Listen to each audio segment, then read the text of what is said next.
Hello ji, welcome to my channel. आज की video बनेगी होक्काइडो यूनिवर्सिटी मैक्स स्कॉलरशिप 2025 पे, जो कि फुली फंडेड स्कॉलरशिप है, मैक्स स्कॉलरशिप। और जापान की सबसे नंबर 1 पे जो स्कॉलरशिप आती है वो है, डिफरेंट यूनिवर्सिटीज़ को ऑफर करती हैं। और क्योंकि ये गवर्नमेंट स्कॉलरशिप होती है और इसमें जो डिफरेंट यूनिवर्सिटीज़ जापान की होती हैं उनमें डिफरेंट प्रोग्राम्स के लिए ये होती हैं, और काफ़ी लार्ज नंबर ऑफ एप्लीकेशंस जो है ना वो आपके पास होती हैं। तो इसमें बहुत ज़्यादा चांसेस होते हैं आपकी सिलेक्शन के। इवन लो सीजीपीए पे भी काफ़ी लोगों को ये मिल जाती होती है। और इसके लिए कोई आइल्स रिक्वायर्ड नहीं होता, कोई भी इस तरह के। लेकिन ये सारी चीज़ें, मतलब जो चीज़ें रिक्वायर्ड नहीं होती हैं, अगर वो आप साथ लगाते हैं तो आपके एप्लीकेशन के चांसेस जो होते हैं वो ज़्यादा बढ़ जाते हैं। तो इस वजह से अगर आपने ये किया होता है साथ आइल्स वगैरह, या कोई भी आपने टेस्ट दिया हुआ है ग्रेजुएशन का, तो वो भी आप लोग साथ इस पे लगा सकते हैं। ठीक है, तो होक्काइडो यूनिवर्सिटी जो है ना, उसके लिए आपने इस पे अप्लाई करना है। अब इसके बेनिफिट्स जो हैं वो मैक्स के मैंने वैसे भी बताए हुए हैं पहले। पिछली वीडियो मैंने लास्ट बताई थी, उसके ऊपर मैंने जो है ना वो जापान की टॉप स्कॉलरशिप्स को डिस्कस किया गया था।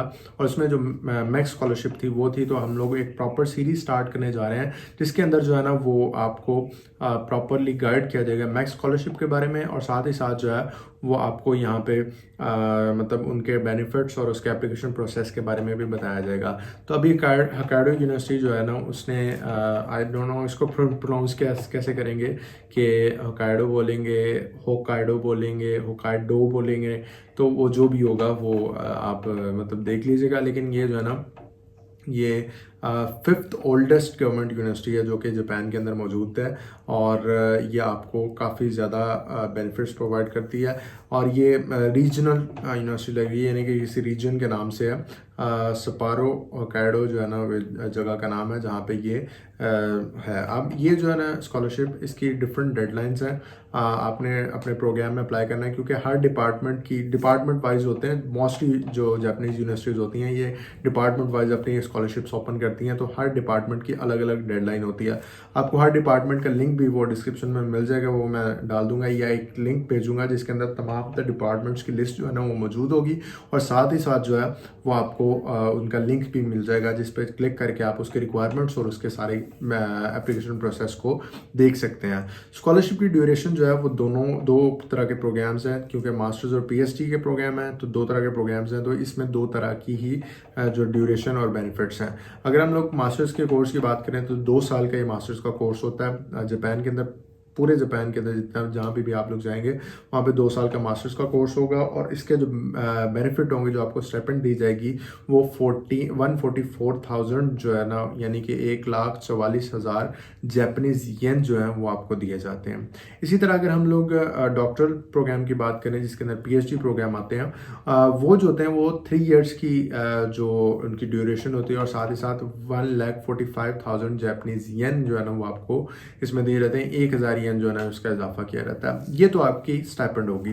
उसके बाद अगर हम लोग बात करें एयरफेयर टिकट की, तो आपको आपके होम कंट्री से, जहाँ से आप बिलोंग करते हैं, जहाँ पे आप इस टाइम हैं, वहाँ से अगर आपने जापान में जाना है तो वहाँ की एयरफेयर टिकट तक का जो खर्चा है वो भी यही देते हैं। तो ये भी स्कॉलरशिप में आ रहता है। आपकी तमाम तर एप्लीकेशन फीस जो होती है वो सबमिट कर दी, एग्जाम्प्ट कर दी जाती है। इसके अलावा आपकी जो ट्यूशन फी या मेट्रिकुलेशन फी होती है, ये भी साथ ही साथ एग्जाम्प्ट कर दी जाती है, यानी कि 0 फीस के साथ आप लोग पूरे जापान में पढ़ने के लिए जाते हैं।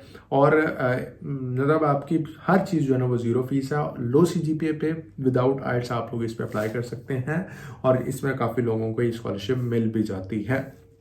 अच्छा जी, अब हम लोग बात करें तो किन किन प्रोग्राम्स के अंदर आप लोग अप्लाई कर सकते हैं। वैसे तो मैंने आपको बताया 2 तरह के मेन प्रोग्राम्स हैं, मास्टर्स और पीएचडी के। लेकिन इसकी फील्ड्स कौन कौन सी हैं, जो इंग्लिश प्रोग्राम्स हैं वो कौन कौन से हैं, तो उसमें एग्रीकल्चर प्रोग्राम्स आ जाते हैं, केमिकल साइंसेज एंड इंजीनियरिंग आ जाती है। इसके अलावा इन्वायरमेंटल साइंसेज आ जाती हैं, इन्फेक्शियस डिजीज़, ये वेटरिनरी जो मेडिसिन होती हैं उनके बारे में है। और उसके बाद जो है ना वो लाइफ साइंसेज और साइंस के कुछ प्रोग्राम्स हैं, उन पे आप अप्लाई कर सकते हैं। अच्छा, हर प्रोग्राम की डिटेल जो है ना वो उन्होंने अलग अलग दी हुई है, और वहाँ पे जो है ना उन्होंने एक एक चीज़ को अलग से डिस्कस किया हुआ है। मैंने जो आपको लिंक डिस्क्रिप्शन में दिया होगा उस पर जब आप लोग जाएंगे तो उस पर आपको वो मिल जाएगा। अच्छा, उसकी गाइडेंस मैं आगे आपको देता हूँ। और जो ये जापानीज़ प्रोग्राम्स जो होते हैं, इनकी आम तौर पे जो डेडलाइन है वो 2-3 महीने तक की होती है। इसके बाद आप लोग अप्लाई नहीं कर सकते, लेकिन आपने देखना है हर प्रोग्राम के लिए कितनी डेडलाइन है, क्या क्या चीज़ें जो है ना वो उन्होंने वहाँ पे बताई हुई हैं। और ये जो इनटेक होता है ये अक्टूबर इनटेक होता है, यानी कि आज आप लोग अप्लाई कर रहे हैं तो नेक्स्ट अक्टूबर में आपको जो है ना वो वहाँ पे जापान में अराइवल मिलेगा। तो ये जो होता है ना ये उसके लिए है। अब इसके लिए जो है ना वो आपका कम से कम 3 CGPA होना चाहिए। बहुत अच्छी बात है ये, या 80% जो है ना वो उसके इक्विवेलेंट मार्क्स होने चाहिए। पूरी दुनिया से तमाम तो स्टूडेंट्स इस पर अप्लाई कर सकते हैं। और इसके अलावा जो है ना आपकी डिग्री जो है वो नेक्स्ट अक्टूबर तक कंप्लीट होगी हो। अगर आप अपनी डिग्री कर भी रहे हैं तो आप अभी भी अप्लाई कर सकते हैं, लेकिन आपकी जो प्रीवियस डिग्री है नेक्स्ट 2025 के अक्टूबर से पहले पहले कंप्लीट हुई हो, ठीक है, यानी कि नेक्स्ट ईयर के अक्टूबर तक। अच्छा जी, उसके बाद जो है ना वो अगर हम लोग बात करें तो जो एज है, एज भी इसमें मैटर करती है।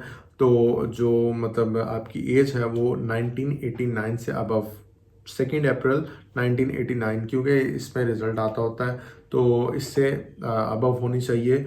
और ऑब्वियसली जो मास्टर्स और PhD वगैरह कर रहे होते हैं उनकी एज इससे अबव ही होती है। बहुत कम लोग होते हैं जो इतने ओल्ड एज ये कर रहे होते हैं, ठीक है।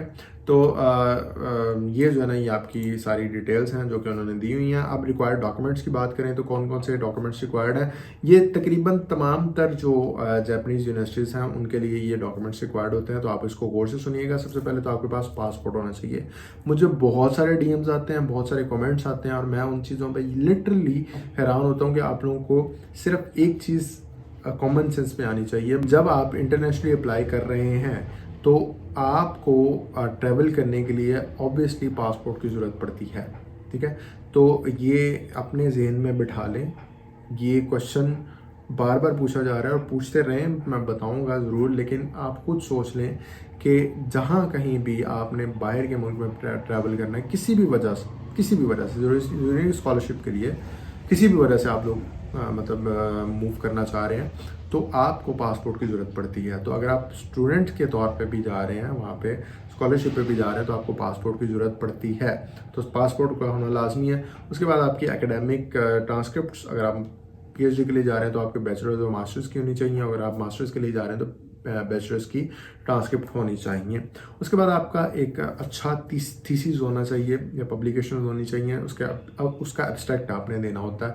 उसके अलावा जो है ना वो आपकी जो ग्रेजुएशन है या एक्सपेक्टेड ग्रेजुएशन सर्टिफिकेट्स हैं वो होनी चाहिए, यानी कि डिग्री आपके पास होनी चाहिए। एक रिकमेंडेशन लेटर चलेगा, लेकिन 2 बनवा लें तो बहुत अच्छी बात है। उसके बाद जो है ना वो आपके पास इंग्लिश टेस्ट स्कोर होना चाहिए। इंग्लिश टेस्ट स्कोर है अगर आपके पास तो आप वो भी सबमिट कर सकते हैं। और अगर आपने इंग्लिश टेस्ट नहीं दिया, आइल्स वगैरह नहीं दिया हुआ, तो आप बगैर आइल्स के भी एक सर्टिफिकेट पे अप्लाई कर सकते हैं। अगर मास्टर्स के लिए जा रहे हैं तो आपने जहाँ से बैचलर्स किया हुआ है उस यूनिवर्सिटी से आपने इंग्लिश प्रोफिशिएंसी लेटर लेना है और वो आपने सबमिट कर देना है इसके अंदर। और इसके अलावा जो है ना वो आप लोग अगर PhD के लिए जा रहे हैं तो आपने जहाँ से मास्टर्स किया वहाँ से आप लोग ये लेटर लेके और ये सबमिट कर सकते हैं। तो ये हैं कुछ रिक्वायर्ड डॉक्यूमेंट्स जो कि आपको उसमें लाजमी चाहिए होते हैं। अब हम लोग उस लिंक की बात करें जो मैं आपको बार बार बता रहा हूँ, मैंने लिंक डिस्क्रिप्शन में दिया है। उस लिंक पे जब आप लोग क्लिक करेंगे तो आप इनकी ऑफिशियल वेबसाइट पे आ जाएंगे जहाँ पे ये अनाउंसमेंट हुई है। यहाँ पे 2 तरीके बताए हुए हैं, एक है एम्बेसी रिकमेंडेशन के अंदर और दूसरा है यूनिवर्सिटी रिकमेंडेशन के अंदर। यूनिवर्सिटी ट्रैक होता है और जो है ना इसका एम्बेसी ट्रैक होता है। एम्बेसी ट्रैक की डेट्स जो है वो निकल गई हुई हैं, वो तकरीबन अप्रैल मई के अंदर ये इनटेक होता है और मई में इसका एंड हो जाता होता है। तो वो इनटेक तो चला गया हुआ है। अब अगर हम लोग बात करें यूनिवर्सिटी ट्रैक की तो उसके लिए डिफरेंट जो है ना उन्होंने यहाँ पे, जब आप उस लिंक पे क्लिक करेंगे तो आप इनकी ऑफिशियल वेबसाइट पे आ जाएंगे। डिफरेंट प्रोग्राम्स के उन्होंने लिंक्स दिए होंगे, जैसे ग्लोबल इंजीनियरिंग लीडरशिप प्रोग्राम है उसका लिंक दिया हुआ है, ह्यूमन एनिमल बॉन्ड एजुकेशन है उसका लिंक दिया हुआ है, इसी तरह इंटीग्रेटेड साइंस प्रोग्राम्स हैं उनका दिया हुआ है। तो इसमें काफ़ी ज़्यादा आ जाते होते हैं। अगर मैं किसी एक पे भी क्लिक करूंगा तो मैं उसकी ऑफिशियल वेबसाइट पे पहुंच जाऊंगा और वहां पे हाउ टू अप्लाई का बटन मेरे पास मौजूद होगा। वहां पे आप लोग पढ़ भी सकते हैं इनकी सारी डिटेल्स वगैरह और साथ ही साथ इनकी एप्लीकेशन गाइडलाइंस भी वहां पे मौजूद होंगी जो कि रिलीज की होंगी इनकी तरफ से। तो रिसेंट जो इनके न्यूज़ वगैरह होंगी इनकी वेबसाइट पे, वहां पे आप लोग जाके चेक कर सकते हैं और वहां से इसको देख भी सकते हैं। तो ये जो है ना ये इसका इस तरह से एप्लीकेशन प्रोसेस चलेगा। बाकी एप्लीकेशन प्रोसेस में कोई भी मसला आता है, कोई भी चीज़ समझ नहीं आती, तो फिर आपने मुझसे पूछना है और आपने उसको जो है ना वो आगे प्रोसेस को लाजमी करना है, क्योंकि ज़ीरो एप्लीकेशन फ़ीस के साथ, ज़ीरो ट्यूशन फ़ीस के साथ, ज़ीरो आपकी मैट्रिकुलेशन फ़ीस के साथ आप लोग जाएंगे, और उल्टा आपको फिर उल्टा क्या सीधा ही है तकरीबन कि आपको स्टेपेंड भी दी जाती है, जो कि तकरीबन पाकिस्तानी रुपीज़ में लाखों में भी बनती है। तो आप वो मंथली बेसिस पे लेते हैं। उसके बाद आपका एयरफेयर टिकट जो है वो भी आपको दिया जाता है। तो ये वो सारी चीज़ें हैं जो कि आपको मैक्स स्कॉलरशिप के अंदर मिलेंगी, और मैं आगे जितनी भी यूनिवर्सिटीज़ के अंदर मैक्स स्कॉलरशिप को ये ऑफ़र करने जा रहे हैं उनके ऊपर वीडियोस बनाऊंगा, तो आपने वो लाजमी देखनी है। हम लोग एक प्रॉपर सीरीज़ का आगाज़ करने जा रहे हैं, मे भी अंदर एक दो वीडियोस इधर दूसरी स्कॉलरशिप की आ जाएं, लेकिन फ़िलहाल हम लोग जापान पे फोकस करेंगे, क्योंकि अब ये जो है ना, this is the right time to apply for the max scholarship. तो अभी से आपने इसको अप्लाई करना शुरू कर देना है। कोई भी मसला आता है मुझे इंस्टा पे DM करना है @digital.work पे, तो मैं आपको ज़रूर उसके बारे में हेल्प आउट करूँगा। और कोई भी क्वेश्चन हो आप मुझसे वहाँ पे पूछ सकते हैं, बाकी कमेंट कर सकते हैं। यूजली मैं कमेंट्स बहुत ज़्यादा होते हैं तो मैं सारे नहीं देख पाता हूँ, तो इस वजह से इंस्टा पे DM कर दें, वहाँ पे मैं जितनी जल्दी कोशिश करता हूँ मैं वहाँ पे रिप्लाई कर देता होता हूँ। तो आपने भी वहाँ पे पूछ लेना, जो भी क्वेश्चन वैलिड होना चाहिए आपका, इसी से रिलेटेड होना चाहिए, तो मैं आपको लाजमी हेल्प आउट करूँगा।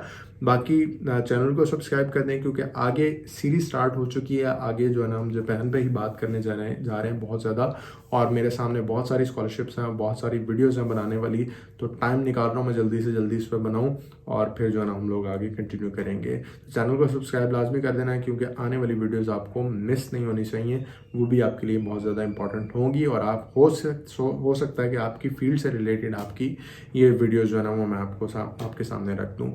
तो मिलते हैं फिर आपको अगली वीडियो में, उतनी देर के लिए सी या।